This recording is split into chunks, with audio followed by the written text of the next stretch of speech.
Howdy-ho, folks. Ho. Welcome back to the Brinx, Hearse podcast. My name is Ryan McNeil. Michael Frieri.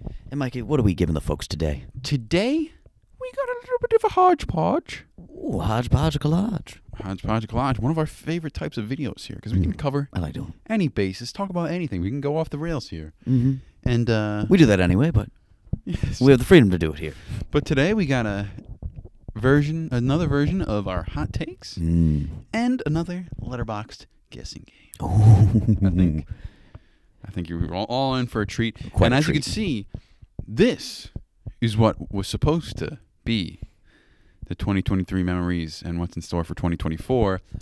But we had way too many troubles. But the laptop is fully charged, so I think we got a good 40 minutes in last time on 15% battery. Yeah. I think we can go for the rest of the life of the world. Some with kind of 100%. world record we can get here.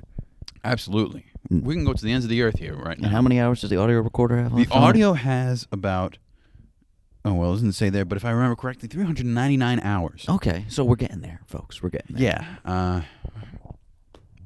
So when it cuts out, you guys know we filled up the audio recorder. But we're going to start that journey with you. Anywho, I hope you guys enjoy the scenery. Next episodes probably will just be back on Zoom, but when Ryan returns to campus... We'll be in the cinematic We'll setting. be here because they decided to lock up the podcasting suite, but we're not upset. Nah, I think this is an improvement, quite frankly. Yeah, it's an easy setup, and I think it looks nice and pretty. It is quite pretty. The only thing that would improve it is Lights. to fill those sheets with your beautiful faces, fans. Screaming fans. Yes, not too much because that'll hush up the audio, please. Yes. Maybe we'll have you guys watch from behind a glass screen or something. Yes, like that. respect the acoustics. Yeah. Well, and everyone will just see behind. Anyways, Like the room in the back of a church where they put the little kids. while they make I remember one time for that as a kid when we went. It wasn't like a glass door like that. You kind of go out and it's like a little house or something like that. Oh, really? Next to the church, and we made tinfoil candy canes, and we learned why the candy cane was so significant. Oh, is that right? Yes. Do you think that any of that stuff's legit? Like the religious significance behind a candy cane? I remember they always I remember they always told us, but Yeah, I was like, really? probably not. All right. That's not what we're here to talk about. No. We can go on about our religious qualms. But Yes, our religious qualms, which we have many. It's but our newest album, that's Religious not Qualms. what we're here for. Ryan, we're here about hot takes about the Hot takes. film, television, overall entertainment industry, you name it. And forgive if there's any repeats from the previous episode, but if I'm repeating them, that just shows how hot they are. Yes, and That they deserve to be said twice. Conversation's like a snowflake, never the same. Yes, precisely, my friend. Okay, I'm glad we're on the same footing here. Would you like to start with a hot, spicy take, Mikey? I think I will start us off here with a rather inquisitive hot take. Inquisitive. Hit me with it. Piggybacking off of our 2023 memories and 2024 what's in store, I'm going to make this take here. Oppenheimer and Killers of the Flower Moon have been the most important movies for cinema and theaters in a long, long time. And I'll explain why, if you haven't caught on already.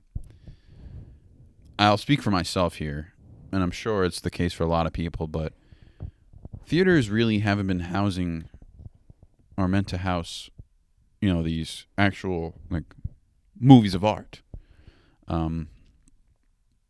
It's mostly been for these cinematic experiences of,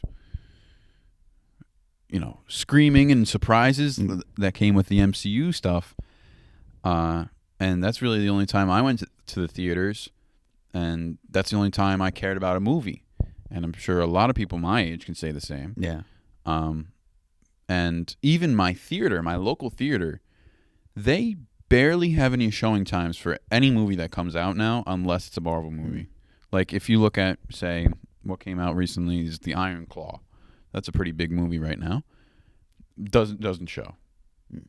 Doesn't show. Poor Things didn't show when it came out. The Boy and the Heron didn't show. Godzilla -1 didn't show. All these big movies that people are talking about. never shows. And then when you get a movie like, No Way Home, something like that, Yeah. across the board, shown 4 different theaters at once. Yeah. And Oppenheimer and Barbie, all that in there, were 2 movies that people started to actually really become interested in that were not Marvel movies that I've seen the world kind of grow a hysteria for.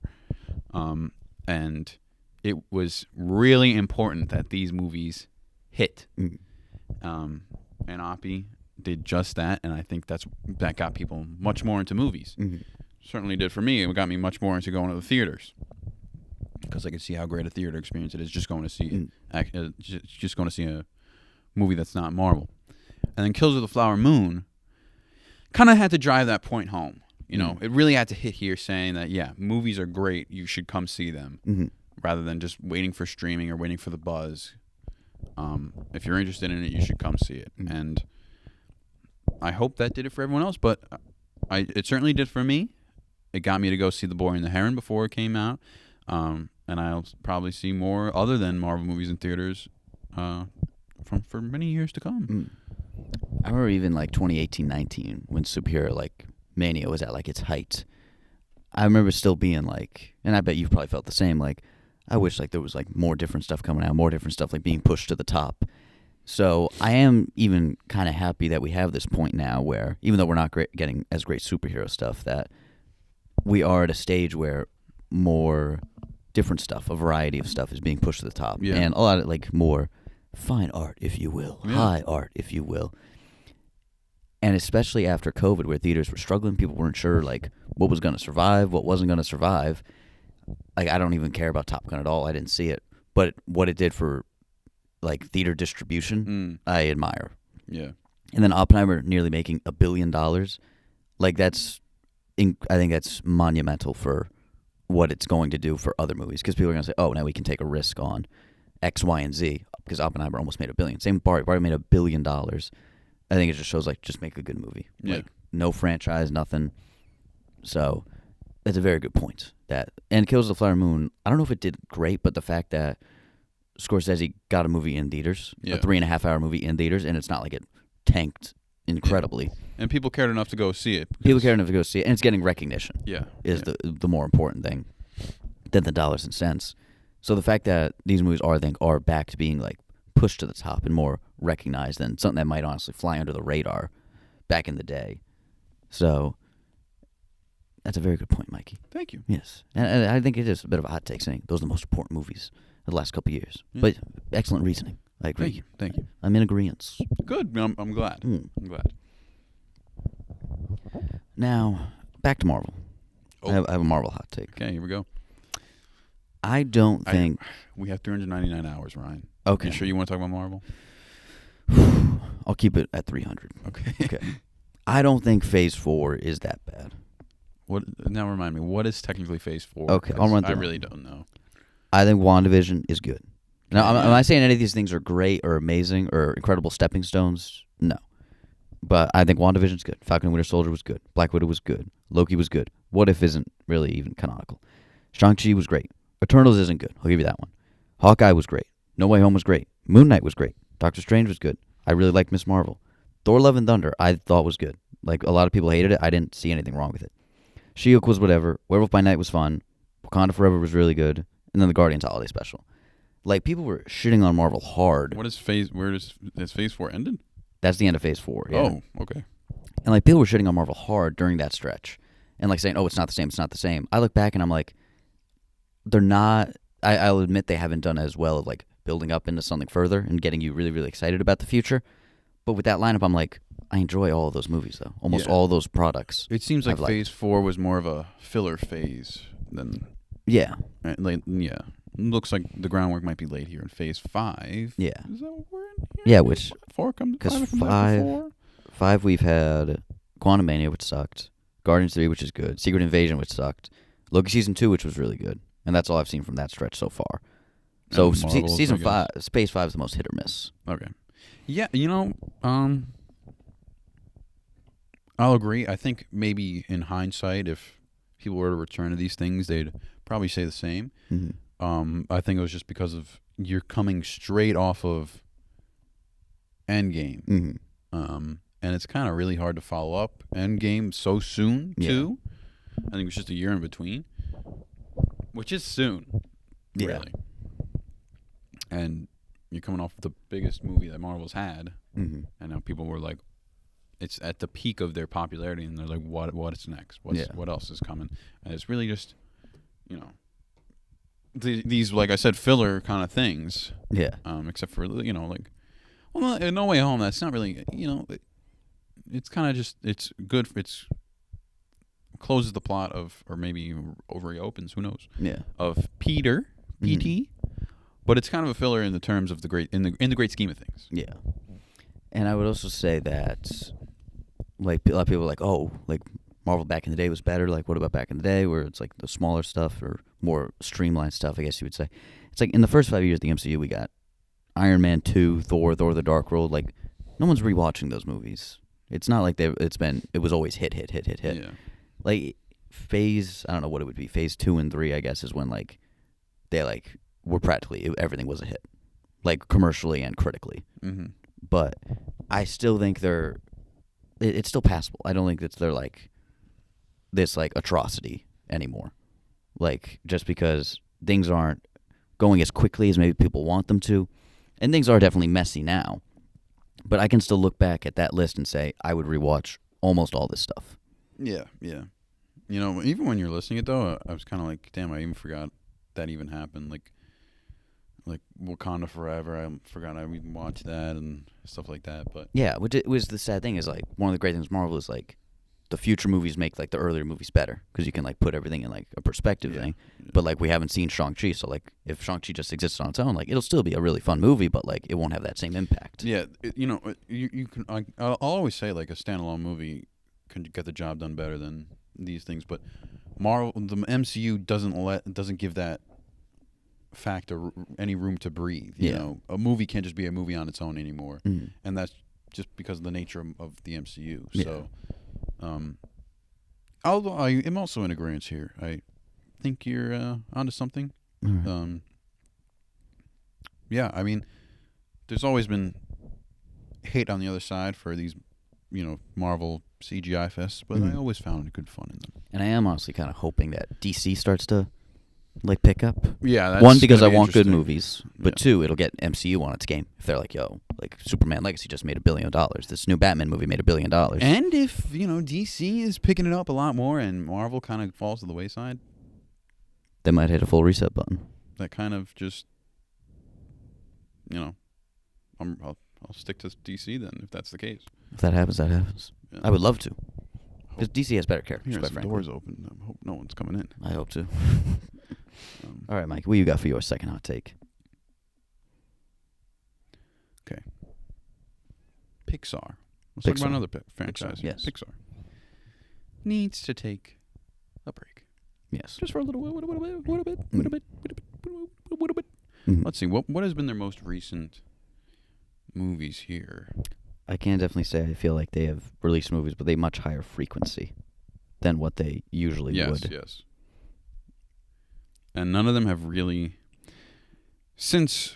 And it's crazy the fact that, like it used to be an event, and now it's like, oh, it's a Pixar movie that came out, and it's like they shoved it to Disney Plus or something, and it just feels very strange.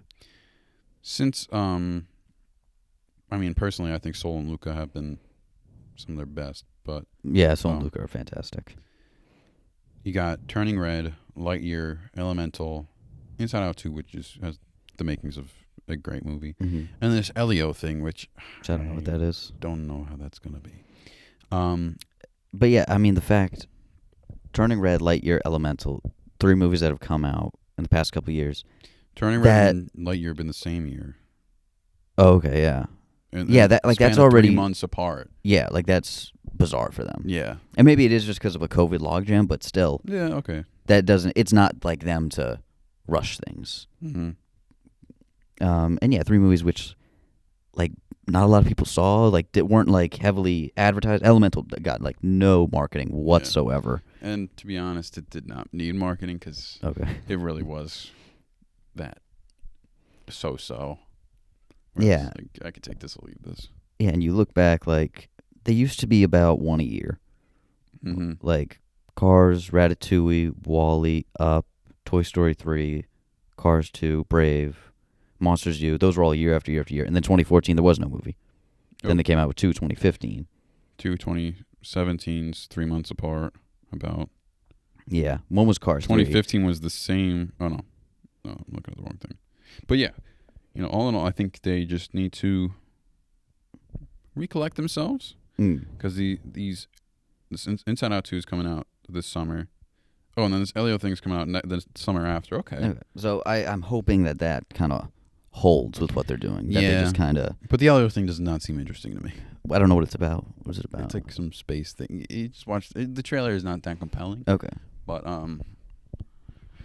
yeah, I just think they're also ones that have been more misses than anything, and they need to kind of just recollect.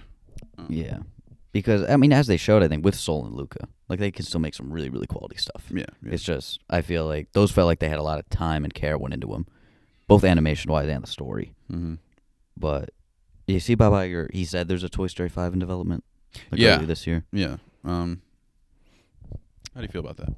I wasn't excited for Toy Story 4 because Toy Story 3 had a great ending, Mm-hmm. but I think the ending of Toy Story 4 is just as good, if not better, because Toy Story 3 closes one chapter and Toy Story 4 closes another. Okay.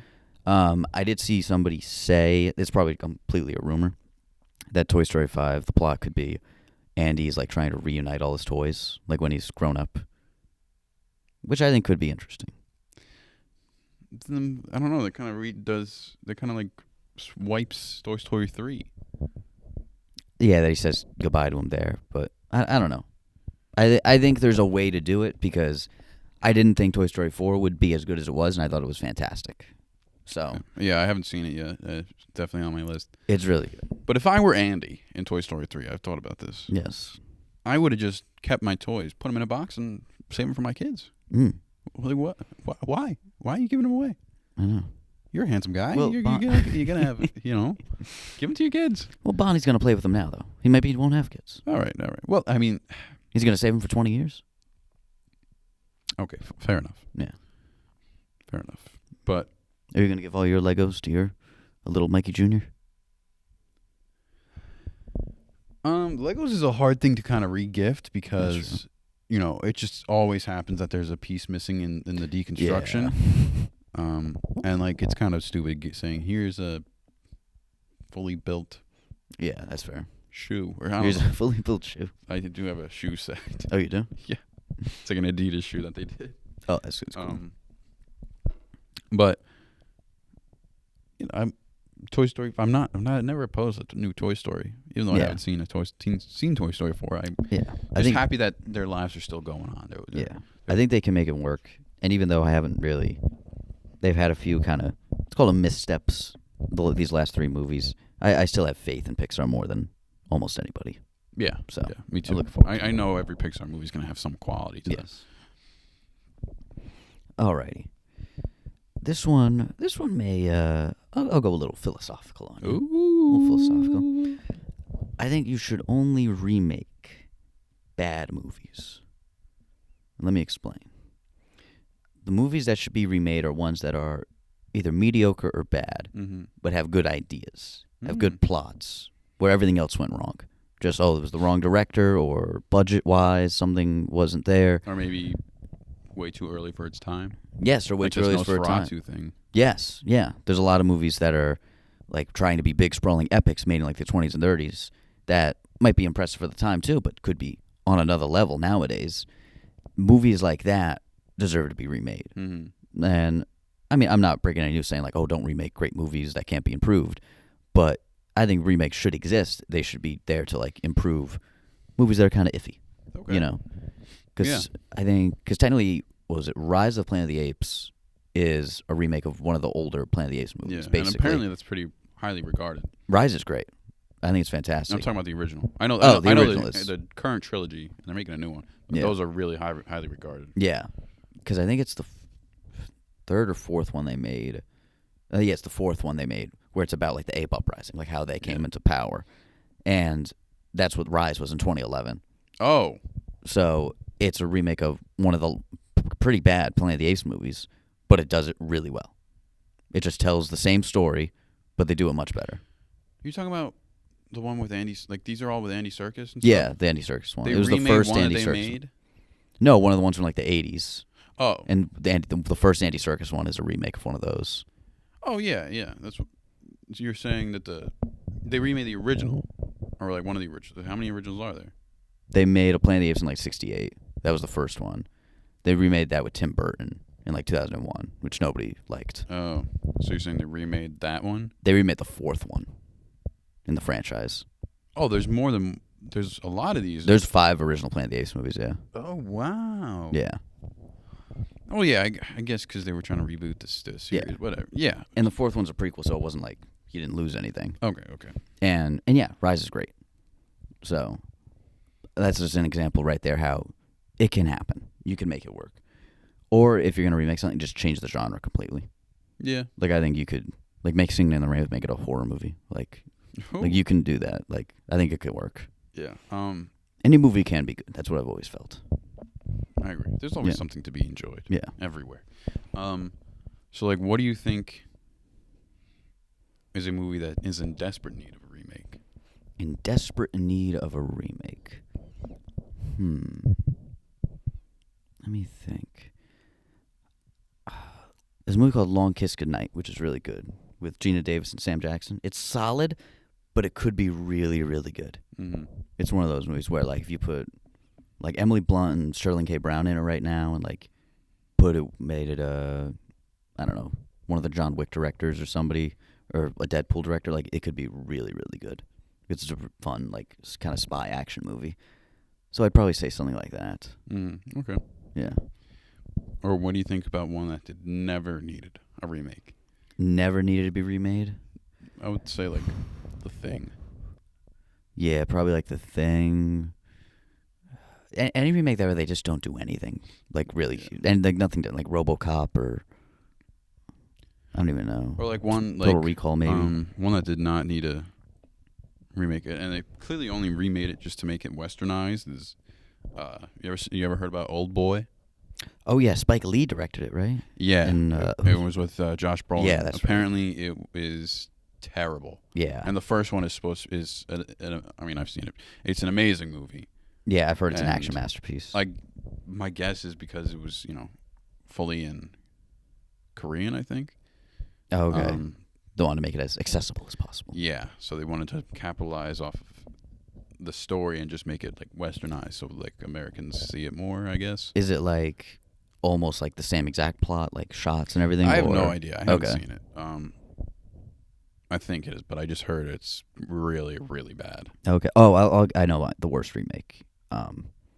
Which will almost kind of dovetail into one of my other hot takes. Alice in Wonderland, the Disney Alice in Wonderland movie with Johnny Depp. As abysmal a movie you could ever watch. Oh my God, it's hard to get through. Yeah, it's absolutely miserable. Okay, yeah. I remember watching that one and kind of being like, "This is." I was never even a fan of Alice in Wonderland as a kid. I'm not like crazy about the original, but like I watched that movie and I'm like, oh my God, like. Take the original away. This is going to segue me into the hot take I have right now. Proceed. I don't even think this is a hot take. Kind of a cold take, but I just want to get it off. Freezing cold take. Got to defrost this take. Do never remake an animated movie into live action, or an animated show into live action. It just never works. It honestly downgrades it more than anything. I'm trying to think some examples. Just to kind of make it more serious, or give it more maturity. I don't know. Like people want to people remade. It's mostly in. Oh, I know they made like animated shows. Dragon Ball movie, which everybody hated. Terrible. Which just when you hear that, it's like I don't know anything about it really, but I hear that and I'm like, that's not something you can really even do in live action, right? Yeah. No, exactly. Yeah. Or like One Piece, probably the biggest TV show in all of anime. Mm-hmm.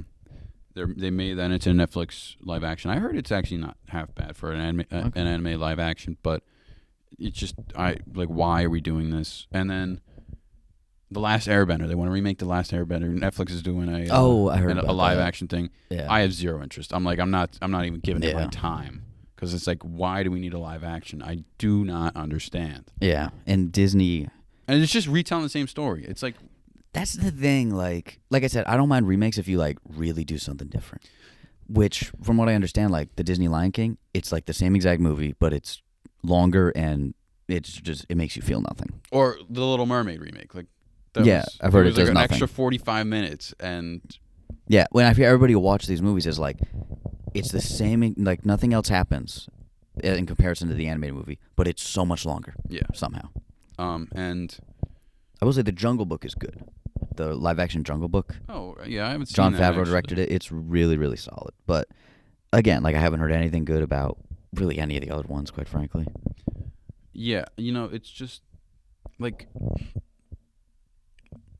I guess make it, or maybe just try to get a big hit from it again. Yeah, it becomes just as I don't much really of a know. spectacle, I guess, if it's like, oh, now we're gonna see it in live action. But yeah, I don't think that has the allure for people like maybe it once did. Of like, oh, seeing it in real life. People still admire animation. but yeah, just as much. animation is at its top right now. Yeah. If you want to remake it in animation again. Yeah. Like, see, like really push the boundaries here. That's one thing I'm worried about because I do think in the MCU we are going to get Miles Morales. yeah. Oh yeah. And I'm worried because it's going to feel like a step down from Spider-Verse because of how visually spectacular and good the Spider-Verse movies are. Mhm. I hope they don't like paint themselves into a corner with not being able to do much with Miles. Yeah. Or actually, Sony can like really like hold Miles tight. So Sony should hold on to everything tight. Yeah, that's my hot take. Okay, I like that one. Okay, I'll keep it in the remake world. The Charlie and the Chocolate Factory remake that Tim Burton did. With Johnny Depp, right? Yes. I think it's okay. It's got some okay things to it. The music's fun. I don't mind it. It's they go in a different direction from the original is whimsical. This new one's kind of supposed to be kind of off-putting. But I think this movie could have been really, really good if it wasn't Johnny Depp. I think this has bad a performance as like I've seen. It's unnerving, but not in an entertaining way. Yeah, I kind of don't get what he's trying to do. I think he's trying to do like a Michael Jackson thing, Oh, but it's just in no way I think is it entertaining. It's just it makes it. I don't know. It makes you uncomfortable in a little sometimes. With Tim Burton, it's like the set design's incredible, and like all the pieces were there, but if they just made Willy Wonka just a little more charming, he still could have been dark and a little kind of like a little shady, but you didn't have to make him just a complete creep, which is what he comes off as. yeah, and that's why Gene Wilder was so great because Yeah, perfect. he was the best of both worlds, Perfect performance. And have you seen the Wonka? I have not seen Wonka. When Shala Sheikh, I think can do something with it. I don't know. I guess we'll have to see. Yeah, But he's got the charisma, I suppose, for it. I'm not that interested in watching it either, though. I'm not either. Hugh Grant as the Oompa Loompa, that really lost me. Yeah. I'm going to be honest. I saw that in the trailer. I'm like, I think I might be tapping out. Yeah, odd choice. Yeah. Anyways. I think I think they just tried to play, I guess Tim Burton, Tim Burton always makes creepy, eerie movies, and he saw the eerie side of Gene Wilder, and he was like, let's just blow that up. Yeah, which is good. Like, they remade it in a very different direction. And that was what was so great about Gene Wilder was because he was this, whimsical guy, but he also had a little bit of a dark side, where you like kind of had no idea what to expect from him. Yeah. So we kind of just went full steam ahead into that direction, which clearly didn't work. Yeah. And it looks like the Wonka one is going full steam ahead into the other direction, where he's just like a lackadaisy, whimsical guy. And Yeah. I don't know. I can't really speak much for that movie because I haven't seen it. Yeah. But yeah, and like Johnny Depp's a good actor. Like he's fantastic as Jack Sparrow. Like Edward Scissorhands. Like he's been in a bunch of really good stuff. God, Edward Scissorhands. What? Edward Scissorhands was the nightmare of my childhood. Oh, was it really? I didn't know. Yeah, my mom made me watch him when I was like 8 or something like that. Oh my God, it traumatized me. I can't watch it again. He's really good in Ed Wood, but like him as the Mad Hatter and him as Willy Wonka are like two of my least favorite performances in a movie. Okay. Yeah. So you take with the good with the bad. If it means we get Jack Sparrow out of it, go for it, man. I'll piggyback off of the Timmy Chalamet. Ooh, Timbuktu Chalamet. Timbuktu. Timbuktu Chalamet. And I'm going to talk about who's next. Who is the next movie star? Mm. You got names like Timothy Chalamet, Mm-hmm. Tim Night Chalamet, The Tin Man. the Tin Man. You got this Jacob Elordi fellow. Yeah. I'm saying we count all those guys out. Yeah. Timmy is, I'll take Timmy more than Elordi, but because Elordi hasn't really shown me much. Mm-hmm. The man who is up next, who I think everyone should be talking about, which most Can I people guess? are. Oh. Is it Barry Keoghan? No. Oh, okay. No. Well, yes, he's also one of those who's like, he's going to be a next top guy. Yeah, okay. Yeah. I think the movie star that we need to keep our eyes on right now is Austin Butler. Okay. What do you think's on the horizon for him? Well, he's in Dune 2, Okay. and he's probably, I don't think he's a huge role. I don't really remember the book that well, but he's going to show that he's more than just a pretty face here because, well, he's an alopecian. Mm. I don't know what I like that term, alopecia. Sure. he's all these. I don't know. Cut this out, Ryan. Okay. In post. Because he's more than just a pretty face. He's just straight up hairless. Mm. Which his hair, everyone talks about the hair. Yes. He has great hair. Yeah, fantastic hair. And he's going to show he can act. Mm. And there's an upcoming movie in this year that I don't even remember what it's called, but it's something like about like a biker gang, and he's in it. And he's the man to watch right now. Okay. He has shown me the best acting prowess out of the bunch so far. I like Austin a lot. It's hard to break out of like a biopic character. Okay. I feel. All right. I think we're seeing Rami Malek won an Oscar for playing Freddie Mercury. I think he's kind of still trying to break out of that in a way. Yeah. Because like the only thing I've seen him in since then was when he played that freaky little guy in Oppenheimer. But that was it. He was good. He was good in it, yeah. But I think it's interesting. Who would you say the biggest movie star is right now? Probably DiCaprio. No, he kind of makes more arts. Mm. No, Gosling. Probably Gosling. Yeah. Gosling or Margot Robbie, probably. Okay, yeah. The Barbans. The Barbans, yeah. And I saw The Barbarians. I saw something that Margot Robbie said, which is very smart and very like keeping movie star status. She said like I think I'm going to produce for a little while. Ooh. Because I don't want people to be sick of me. Like just seeing after Barbie, like everyone's probably sick of seeing my face. So like she's might not be in a movie for a year and a half or something, which is a very smart thing for an actor to do, to not oversaturate the market with themselves. And she produced Barbie too, so she's getting that pink money. She doesn't need to star in 4 movies next year. Yeah.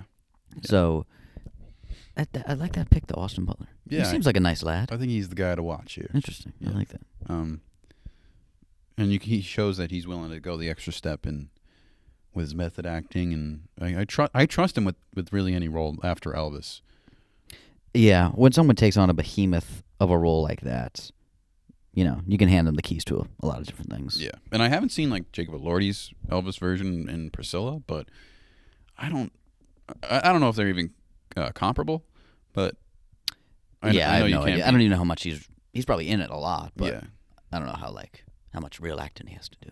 Yeah, so Austin Butler has my vote of confidence. All right, I have some more philosophical ones, I guess you could say. And I think we need more anthology films. What is an anthology film? Anthology film would be a movie where you have different storylines that are very, very loosely connected. Oh. Similar to, like, Pulp Fiction. Okay. You have very completely different things where, like, just barely intersecting with each other. Mm-hmm. And I think movies like that are very interesting. It allows you to do a lot of different stuff, a lot of different characters. Something like that. Trick or Treat is maybe the best Halloween movie ever. And I never even heard of that. It's really good. I watched it with Victor last year, or 2 years ago. Ooh, is it a horror movie? It's like it's not like gory horror. It's also just like fun spookiness. Okay. But it's like, I don't even know how many different, like 6 storylines that like intersect with each other at different points in the night, and like they move from one to the next and back and forth, and it's very entertaining. It's just very satisfying. I like movies like that. Like that. Night on Earth is one that's a little more clear cut, where they don't really intersect with each other. It's a movie about, it's 4 or 5 different segments about cab drivers and people in their cabs. Would you say that Oppenheimer is a little bit of an anthology movie? In a way. In a way, because it's cutting from past and present. And they don't have, maybe they're not directly related. There's kind of building context onto everything. Yeah. I think because Oppenheimer's the connecting piece, it makes it a little too connected, maybe. Okay. Maybe, yeah, because all the characters are pretty consistent. Yeah. But I did look up a list of anthology films here on Letterboxd, and it has 2001: A Space Odyssey, which now that I think about it, that is kind of an anthology film. Yeah, Yeah, definitely. Everything's pretty loose. That, Dreams by Kurosawa, Fantasia, just very experimental. And a lot of times if it's, you get to kind of ask for less of a budget, I feel, because a lot of times anthology, it's like, hey, it's going to be an hour 20, like, I'm not going to ask for like one big name, I dig anthology movies. Okay. Yeah. Should we maybe do one more here, and then we'll go into, because we're almost at 40 minutes? Yeah, I got like 2 left, but it's nothing. Really. Maybe your juiciest. I may have the 2. I may have said these even in the last video, but I'll just say them now. I didn't think Hereditary was that good. I didn't think Midsommar was that good, and I really thought Insidious wasn't good. Oh, well, Insidious is what? The one with The Patrick Wilson guy, the horror movie. Is that with like the Darth Maul guy looking behind Yeah. him? Okay. Yeah, I can't speak to any of these movies. Yeah, horror guy, but I watched them. It They sounds like didn't you're do not an it for Ari me. Aster fan. Hereditary and Midsommar. Yeah, and I wanted to like him, and there's good ideas there. They just did not click with me. Okay. Yeah. So I can say you're not interested in watching Beau is Afraid. No, I'm not. Okay. I heard that's like a... I've heard it's less horror and more just kind of weird. But, so, maybe. I'm not a big enough Joaquin fan. Why? What is your gripe with Hereditary? Because I am hearing like this is regarded as one of the best horror movies to date. People find it really scary. I think, for me, it drags, and it's more randomness, and not enough is explained for me. It's too abstract at the end. Every A24 movie ends very abstractly, and it's like, oh, the message is just something satanic, which is, it's just never a satisfying ending. Yeah. And it's not like, oh, a horror movie should have a satisfying ending. It doesn't make me feel anything. It doesn't scare me. It doesn't close a book nicely. I just didn't, it didn't do it for me. Simply didn't do it for me. I didn't identify with any characters. Okay. Yeah, that's fair. Yeah. Fair criticisms. Yeah. This is going to segue me into one that I just thought of, and it's going to piss off a lot of people. Oh, boy. Hot. Right off the oven. A24 hasn't done anything spectacular for me. Let me pull up a list. I don't know how many they've done that I even like. So far that I've seen, and I honestly am not interested in seeking out every A24 movie. I believe they did Uncut Gems. Okay, they did do Uncut. Okay, yeah. So Uncut Gems is great. But like Everything Everywhere All at Once, Past Lives. Oh, they did. Oh, they were The Lighthouse. You like The Lighthouse? Oh shit! All right, I'm kind of biting my tongue here then. All right, well that's 2. Hated that. Did they do Sound of Metal? Did you see Room? No. It's pretty good. It's a pretty large movie. She won the Oscar for. Yeah, I heard some good things about that. Everything Everywhere All at Once I like a lot. Yeah, but that's not... I was never... I think I've spoke to this like on our last year's year in review. I'm not as high on it as like everyone is like, oh my god, this is like the greatest thing ever. Mm-hmm. I gave it like a 4, 4.5. Yeah, I gave it a 4. It was great, but I wasn't like... I don't know. It didn't leave me going like, I'm going to remember that for 40 years. Yeah. I mean, like, I'm interested in seeing The Iron Claw. That's A24. Yes, but, I really want to see that. That's, A24 just hasn't given me that name to be a must-watch studio, like... Yeah, say like Pixar, or I mean, they're kind of pretty different. And and some people look at them at that standard, like, oh, I'll watch it just because it's an A24 movie. Yeah, exactly. But like, I do agree in the standard. Like, I'm looking at the list now, like The Witch, Free Fire, like movies I've seen and movies I've seen and I really like. Nothing where I'm like, I think of the studio as a brand though, and a lot of people look at that studio as a brand that they just gravitate towards no matter what. So is Nosferatu going to be A24? Because The Witch and The Lighthouse are both. I would strongly guess, yeah. Yeah. It's that. If it isn't, it's. But I'm not watching it because it's A24. I'm watching it because it's Robert Eggers. Exactly. Yeah. And they make. I wish they did more than like the scary, dark stuff because. They do a lot of that. Yeah. Movies like On the Rocks, Lady Bird, like. That's probably some of my favorite stuff. I'm not too keen on that. I liked it, but that's some of the Florida Project. That's probably my favorite stuff they've done is the not so scary stuff. Okay, yeah. And I haven't seen Moonlight. I have not seen it either, but yeah, Oscar winning. Yeah. So far, they haven't shown me. To me, they're like any other studio, really. Yeah, they haven't shown me like one to watch. Yeah, they have great ones here and there, and it happens. Yeah, good stuff, bad stuff. Shall we move on to a little guessing game? Oh, I think we shall go to the bench. Shall we stick with the 20 questions format? Yeah, did we not? I don't think we did a video on the 20 questions. No, we didn't. I think we just did it on our own. Yeah. So, folks, this game will be, I will go to Mikey's Letterboxd, he will go to mine, and we will select a film, and we will play 20 questions to try to guess what that film is. Yes or no answers, as one may expect. One wacky slash, please. Wacky slash. One wacky. Velo and power means bye-bye birdie. Pumping iron. Pump it up. Pumping iron. Alrighty there. I have Mikey's Letterboxd up. Forgive us if there's any repeats of sorts.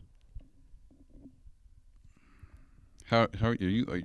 Is there like a way to shuffle it, or you're just kind of like scrolling? I'm just gonna scroll around. Okay. Here, I'll sort by something. I'll sort by.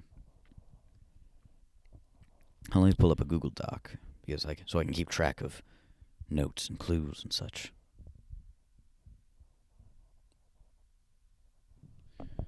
Okay. You want to go first, or am I going first? Or am I picking a movie first? Or you want to pick? A movie? I have a movie up. I'll okay. use this one. So. All right.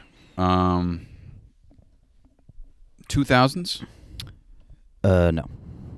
By 2000 means like that this century. The 21st century, I mean. 21st century, yes. Okay. Should we count that as two questions, or? No. Okay. Because you clarified yourself. 2010s. Yes. Is this animated? No. Maybe show the movie on the screen when you're editing in post? We could put it right there. It's right there, folks. See it? Is it a... there's not many horror movies that I watch for you to pick from. Is it a comedy? No. Action? Let me see what the box describes it as. The box technically describes it I'm at 5 questions. A science fiction action mystery thriller. I would think action is the most prominent of those. I have not seen this movie. I will give you that as well. Science fiction action mystery thriller. So that's 5. I'm almost keeping track of the question count. Does this take place in space? No. 6.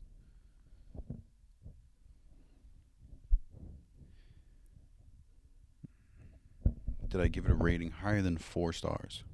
4 stars or higher? You do not. Oh. 2010s. Is this a franchise movie? Yes. Huh. 7 questions. That was number 8. Oh, that was 8. Oh, Mamma Mia. Mamma Mia.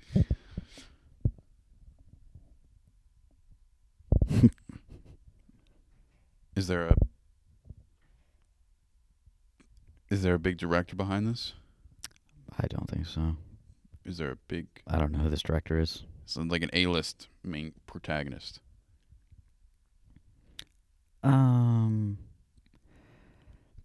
A-list, no. Oh my I God. say that. Jesus.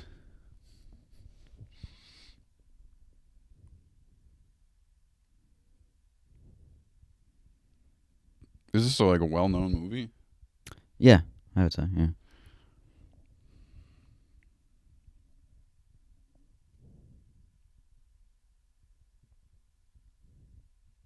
Science fiction mystery thriller. I have not seen it, so I don't know. I can't speak to the mystery part, but I didn't know that was part of it. Wow, I don't even know where to go here. I'm at 10 questions. Just a little rusty, I suppose. What can I ask?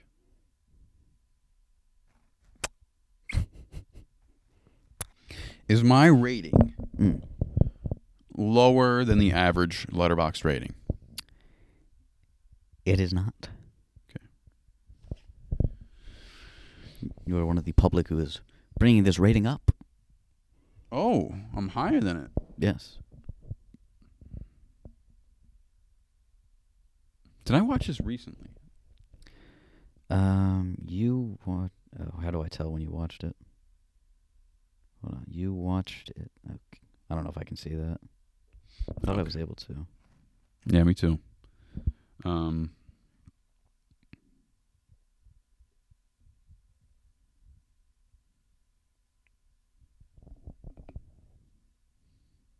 This doesn't take place in space. Does it have anything to do with aliens? No. What the fuck is the sci-fi then? So I'm at 12, I think. Yes. That didn't count as a question, did it? No, that did not count as a question. That did not count as that. And that did not Okay. count as a question. And then No, that did not count as a question. No, let me find when you watched it. You watched this... Oh, this might have been one you just gave a rating. Like when you got on Letterboxd, one of those, Oh, yeah. shoot. Fiddlesticks. Bumpin' iron. This is a franchise movie. Yes, it is. All right, well, I asked that before, so it's not a question. Yeah, it's not, Okay. yeah. What franchise? Is this owned by Disney? This film is not owned by Disney.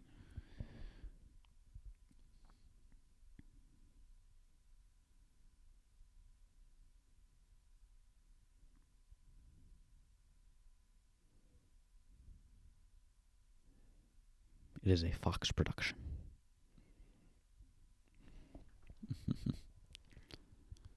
Is it one of the Planet of the Apes? No. It's 14.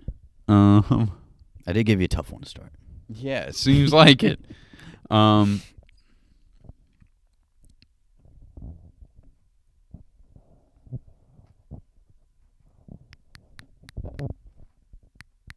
Did this main... Oh, wait. Would it have anything to do with the gods? The gods. Like, is it mythological? No. You were going with Percy? Yeah. Because I know I'm higher on that than most people. All right, I'm at 15. Wow, sorry, folks. It's taking a while. Anticipation.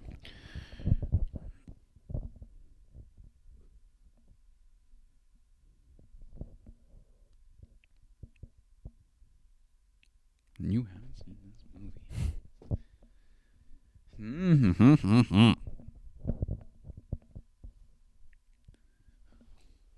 Does it take place on Earth? Yes. Okay. Yeah. Kind of stupid question, I guess. In the description of Letterboxd, it says set in a post-apocalyptic world.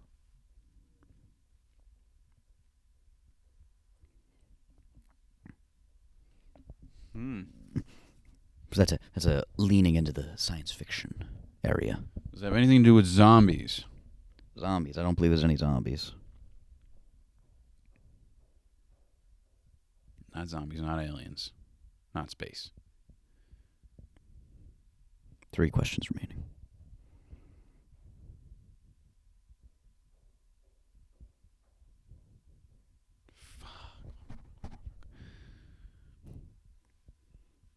I think I just gotta give up for time's sake. You gonna call it? Yeah. Maze Runner.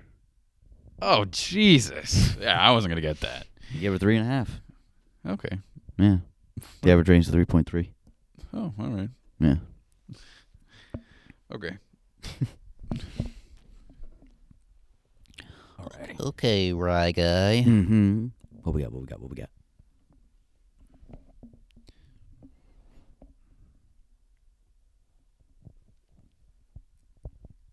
I'm going to give you an easier one because I'm not an asshole. Apologies. All right.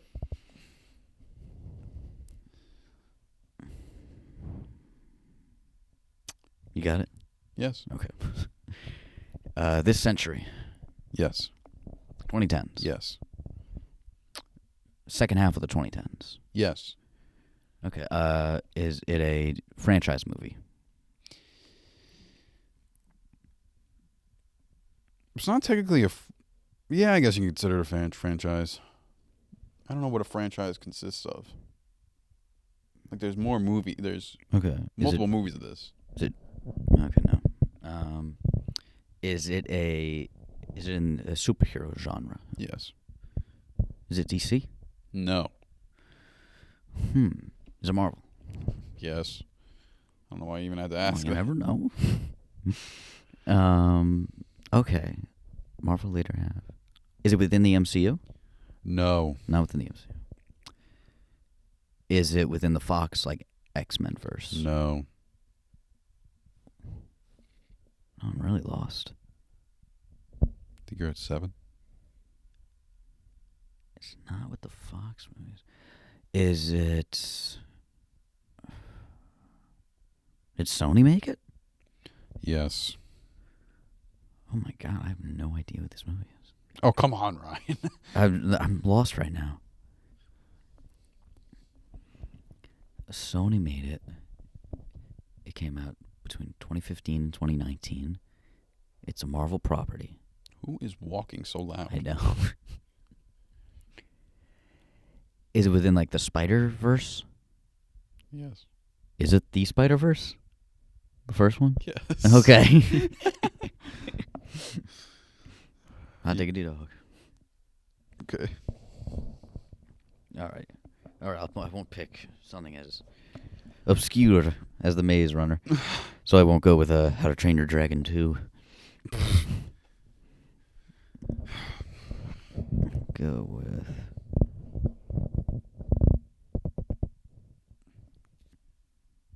I'll go with.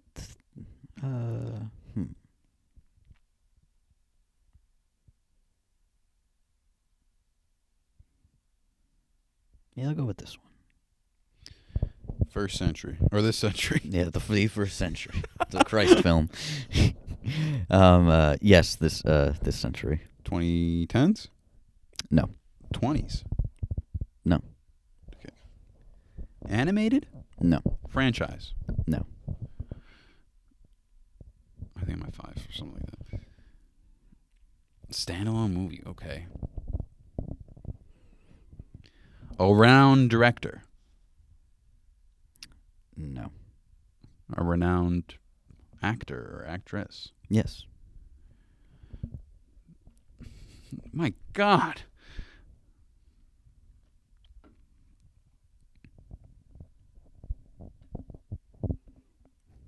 Is this a comedy? Yes.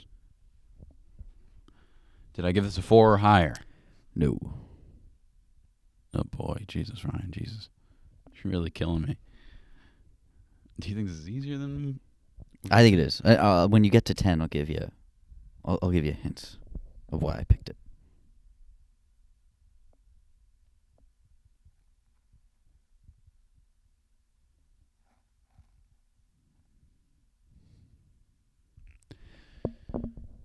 Is this comedic actor a member of the Sandler gang?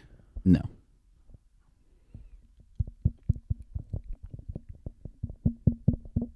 Is this a holiday movie? It is. Is this Christmas with the Cranks? It is. Ooh. Look at you. Ha-da-da-da. I picked it because it was fresh in your mind. Okay. Just last All right. last month. 1.5 stars, folks. Yeah. And I remember I gave it quite a Not good. bad one. All right. Okay, Mr. Ryan McNeil.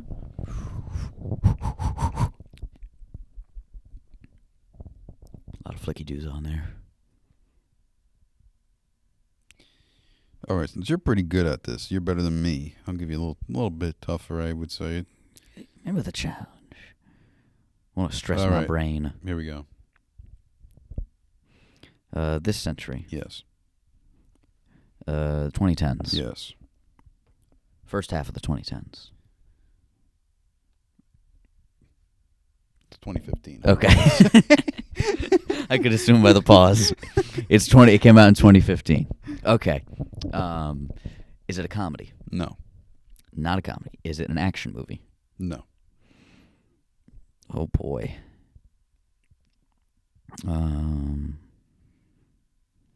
Did I give it a 4 or higher?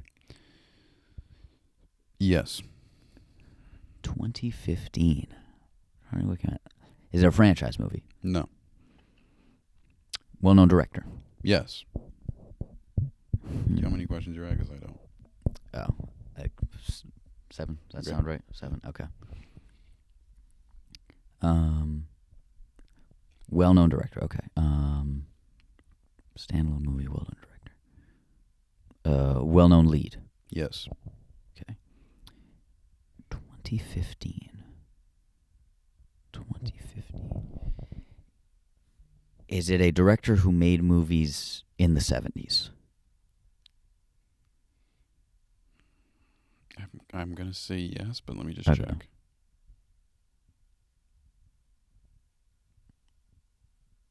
Yes.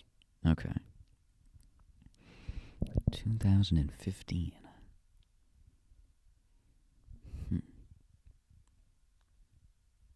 Does it say when I watched this?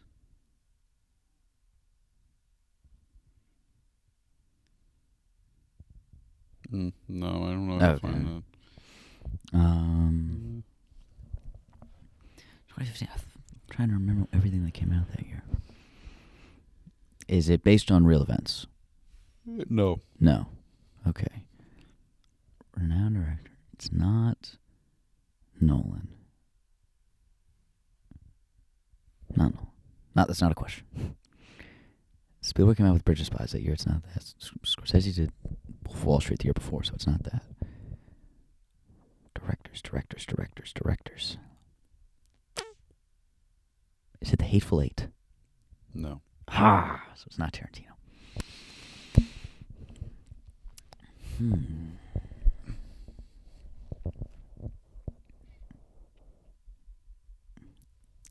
Is it an action movie? I forget if I asked that. No, you did ask that, and it's not. It's not. Okay. It's not a franchise. Is it just like a straight up drama? No. And it's not a comedy. I mean, like, most movies have dramatic elements. Yeah, but yeah. You wouldn't consider it a drama. Is it mostly like a thriller? No. What the fuck is it? A romance? It's not a romance. I had 8 questions left. Want me to steer you in the right direction here? I'll save you a question. Wait till I get to 15. Okay. Is it animated? No. Aha. Is it... Oh my god, I've not... Is it a... Has the lead won an Oscar? No. There's more people without Oscars than with Oscars. Yeah. Oh my god, this is a toughie. Is it a mystery movie? No. Okay, I'm at 15. You want to steer me? Okay, well, this is a sci-fi movie. Sci-fi movie, 2015. And this director is well known for making sci-fi movies. I would say, personally. Okay. Best known for making sci-fi movies. It's not James Cameron. The Martian. It's The Martian. Oh. Perhaps I gave it a little too good of a push. I went to Ridley Scott. Yeah. Yeah. I was like, wow, I completely forgot about The Martian. Yeah. Yeah. Wow. That was a good one. Thank you. You want to do one more each, or? Yeah, we do one more All each. Let me give you... See how much you can get done when you have a fully charged laptop? I know, folks. Absolutely unreal. Okay. I got a movie. Ask away. Mikey. This century. No. 90s? No. Is it in black and white? No. Okay, so I'm thinking like 80s. Yes. Is this The Karate Kid? No. Rocky Balboa? Or Rocky? Rocky. Which Rocky? 2. No. 3. No. Rocky 4 was in the 80s. Yes, but it's not Rocky 4. Do you want me to count all those as questions? Rocky 5. I'll bring you... No. I'm gonna say that was one question. It's not a Rocky movie. you made me think I was about to guess. I had to guess which specific Rocky. No. Oh, no. Sorry. That's why I was stopping you. No, it's not a Rocky movie. Oh, I think Rocky 1 was in the 70s anyways. The first one was, yeah. Yeah. Okay. It's 6. You're at 6 questions. You would have been at 12, I think, if you guessed all the Rocky movies. Renowned director? No, not really. No. Renowned actor? Yeah, yes. Yeah, most definitely. Is this a comedy? No. Action? Yes, part action. Yes. Plenty of action in it. Sci-fi elements? 80s. 80s. Is this a Star Wars movie? Maybe it is a Star Wars movie. You gotta say yes or no, Ryan. Yes, it is a Star Wars movie. All right, the 80s is, well, not the first one that came out in the 70s, and I would assume the second one. So I'm gonna guess Return of the Jedi. It is Return of the Jedi. Thank you for giving me a low ball too. I try to. Maybe sometimes the obvious one is hard to get. Yes, that's also a good point. All right, so that one went fast. So if you could do this one fast, we have time for another. All right, I'm gonna give you quite a tasty one here. A tasty one. Okay, so it's a film you've seen. By tasty, I mean, well, yes, I have seen this movie, but Okay, one I've given high rating to. No, I mean by tasty. Well, yes, you have, but by tasty, I mean Trying to get as many clues as I can. by tasty, I mean I don't know how well you're gonna be able to guess it. Okay, I like that. With I like that that information, go. All right, this century. No. Did it come out between 1970 and 2000? No. Okay. Did it come out between 1950 and 1970? Yes. Did it come out in the 50s? No. So, okay.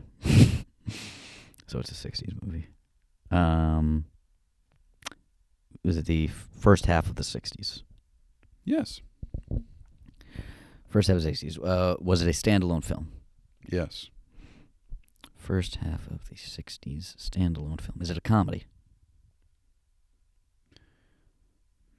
I wouldn't call it that, no. It's comedic. Is it satirical? No. No, okay. I don't know what, I don't want to consider it satirical. Okay. Because I was going to guess Dr. Strangelove. No. Okay. Sorry. What was that? What was that? Probably 8, 9 questions? Yeah, I guess so. Okay, I'm gonna call it 9. Keep getting Okay. your spam calls from the Edge Fitness Club. Oh, your favorite place in the world. All right. First half of the 60s. Was this a... it's a standalone film as well. Renowned director. He's made 2 huge movies that I see here. 2 huge movies. Okay. Maybe the other ones are big too, but... Okay, 3 maybe huge movies. Okay. Is it a drama? Yeah. Okay. Did I give it a 4 or higher? Yes, you did. 4 or higher, first half of the 1960s. Yeah. 64, 63. Man, I'm blanking on what came out those years. Standalone film. Does it have a renowned lead?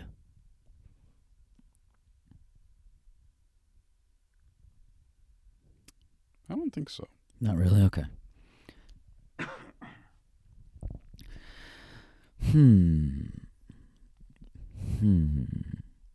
This is a toughie. I guess for the time he was. For the time it was. Early 60s. It's not a Disney movie, is it? No. Okay. A drama. A drama from those years. Is it historical? No. Okay. As in based off history. How many you at? 10? I have 5 left. Okay, I'll put you in the right direction here. Okay. Maybe this might give you over the edge, but Edge Fitness it Club. did. No. Because that dwindles it down quite a bit. Unless you don't know. It did win the Best Picture of this year. Movie won Best Picture. In the 60s.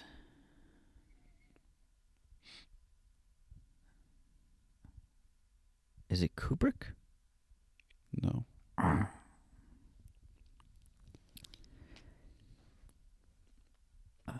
No, I asked the director question. It's definitely not Kubrick. Ooh. It won Best Picture in the early 60s. Jeez, Lou. Did it come out in 63 or 64? No. Okay, 60 through 62. You made fun of me doing this one time, and that's how I got Polar Express, though. Okay, yeah, I know. You're good with years. 60 through 62. I can't think of a single movie that came out in 61. And I gave it a 4 higher. And it's a drama. Oh my God. Is it a movie about the arts? No.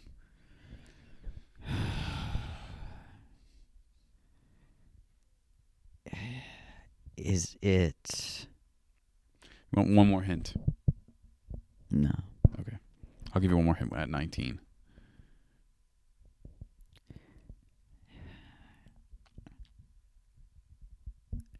It's definitely more than likely in black and white.